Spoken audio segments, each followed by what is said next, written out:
कौम आद और हज़रत हूद अलैहिस्सलाम। हज़रत नूह अलैहिस्सलाम की कश्ती जब किनारे लगी तो एक नया अहद शुरू हुआ। नस्लें बढ़ें, वक्त पर्दे में लपेटता गया और फिर यमन व अहकाफ की जरखेज ज़मीनों पर एक कौम ने डेरे डाले।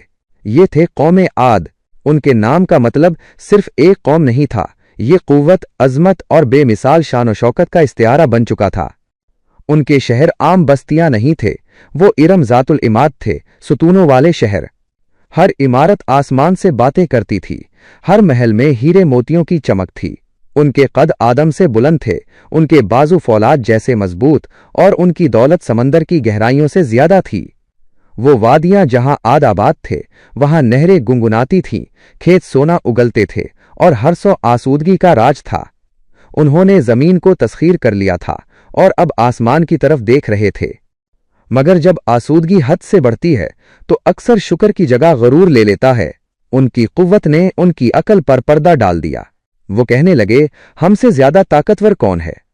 उन्होंने इस जात को भुला दिया जिसने ये नेमतें अता की थीं और अपने हाथ से तराशे हुए बेजान बुतों के सामने झुकने लगे।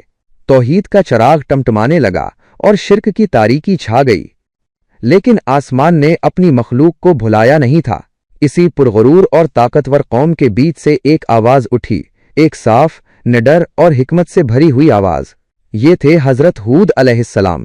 उनकी रगों में इसी कौम का खून था, उनकी ज़बान में उनकी अपनी लुगत का लहजा था, इसलिए वो अजनबी न थे, मगर वो पैगाम लाए थे जो उनकी खुद परस्ती को तोड़ने वाला था। वो कौम के मजमा में खड़े हुए, जहां उनके देव कामत सरदार गुरूर से सर उठाए बैठे थे और गर्जदार लहजे में कहा, ए मेरी कौम, अल्लाह की बंदगी करो, इसके सिवा तुम्हारा कोई माबूद नहीं। क्या तुम नहीं देखते कि तुम जिन बुतों को पूजते हो वो एक मक्खी को भी पैदा नहीं कर सकते?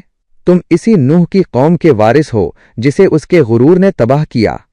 अल्लाह की नेमतों पर शुक्र अदा करो ताकि वो तुम्हारी कुव्वत और माल में मजीद बरकत दे और ज़मीन व आसमान की बख्शिश तुम्हारे लिए खोल दे।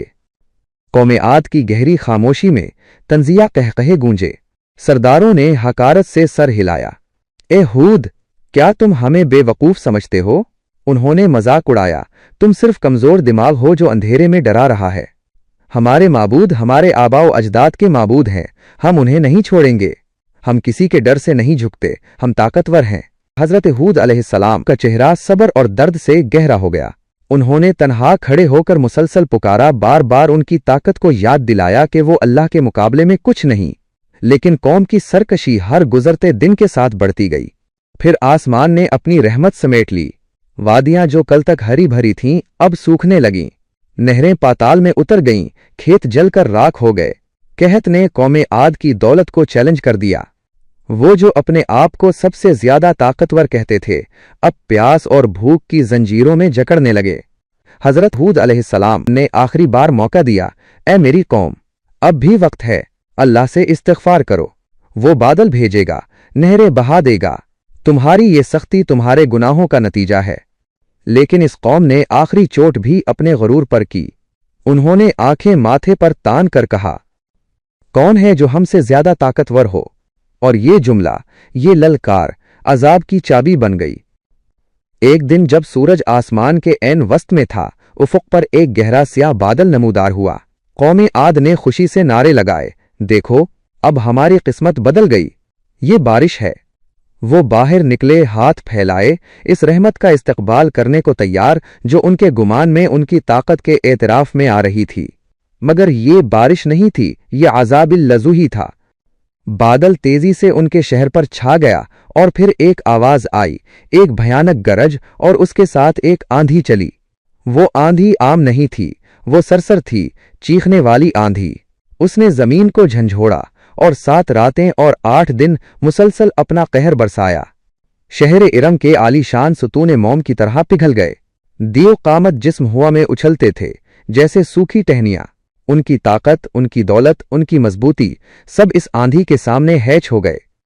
आंधी ने हर चीज को जड़ से उखाड़ दिया, यहां तक कि खुद उनको भी जो कहते थे हमसे ज्यादा ताकतवर कोई नहीं। जब ये क़ियामत थमी तो वहां सिर्फ वीरानी बाकी थी।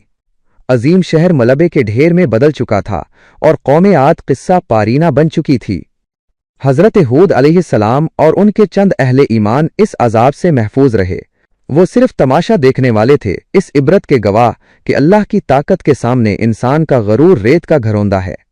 وہ اپنے ماننے والوں کے ساتھ اس خوفناک منظر کو پیچھے چھوڑ کر دنیا کے لیے توحید اور صبر کی لازوال میراث قائم کرتے ہوئے آگے بڑھ گئے۔ یہ کہانی آج بھی گواہی دے رہی ہے کہ دنیا کی سب سے بڑی طاقت صرف اللہ کی ہے، اور جب انسان اپنی اصل کو بھول کر غرور میں مبتلا ہوتا ہے تو اس کی تباہی یقینی ہے۔